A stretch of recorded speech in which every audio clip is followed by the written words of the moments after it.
Continuando con las presunciones legales, diremos que estas son afirmaciones de certeza que la ley establece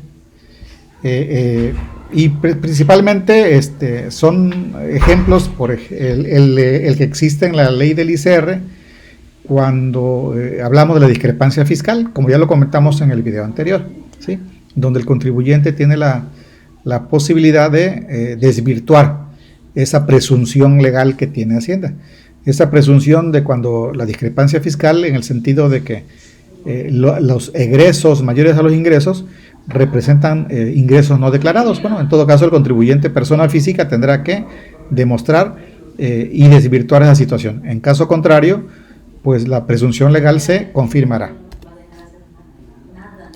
Las presunciones legales que se derivan del mismo texto legal como consecuencia inmediata y directa de la ley se conocen como presunciones relativas o iuris tantum. Esas admiten prueba en contrario, como decíamos, la discrepancia fiscal. Sin embargo, hay presunciones absolutas, las iuris et iuri, que se consideran de hecho y derecho. Estas no admiten prueba en contrario y son verdaderas ficciones jurídicas.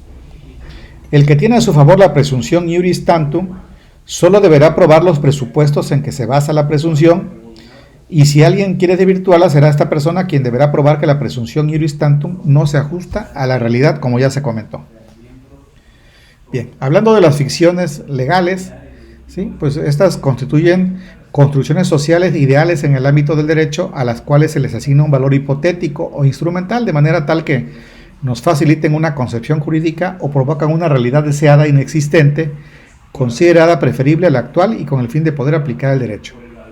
Son simulaciones legales que pretenden hacer de cuenta que algo existe o existió, aunque ello no sea posible materialmente.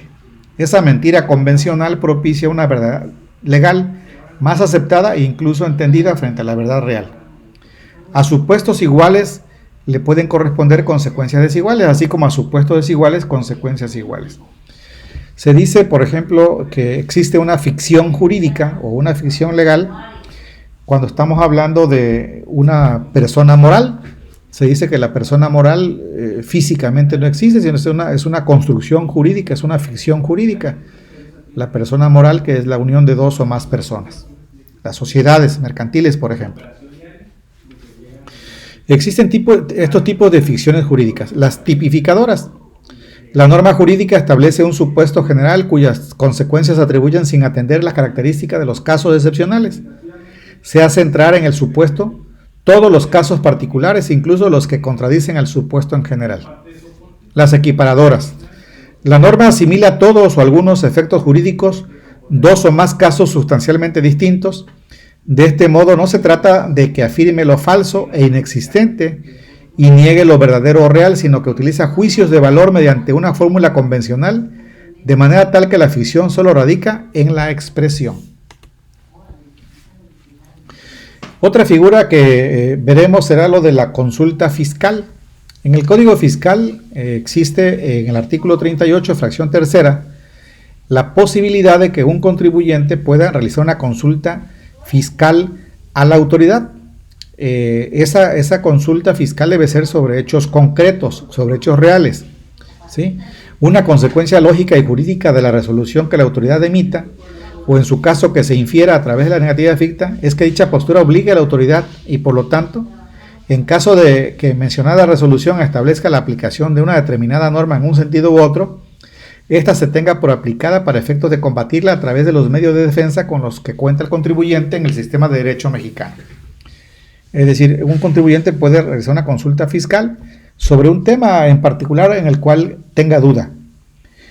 Y del resultado que la autoridad le conteste por escrito, el contribuyente puede utilizarlo para aplicar ese criterio, o si no le favorece, para combatirlo a través de algún medio de defensa.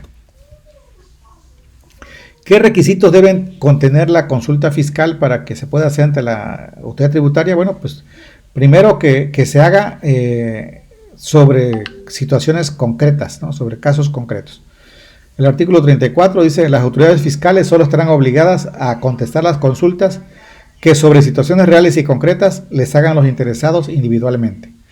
La autoridad quedará obligada a aplicar los criterios contenidos en la contestación a la consulta de que se trate, siempre que se cumpla con lo siguiente: que la consulta comprenda los antecedentes y circunstancias necesarias para que la autoridad se pueda pronunciar al respecto; que los antecedentes y circunstancias que originan la consulta no se hubieran modificado posteriormente a su presentación ante la autoridad; que la consulta se formule antes de que la autoridad ejerza sus facultades de comprobación respecto de las situaciones reales y concretas a que se refiere la consulta. Bien, pues con eso terminamos esta unidad número 4, que habla de la heurística fiscal.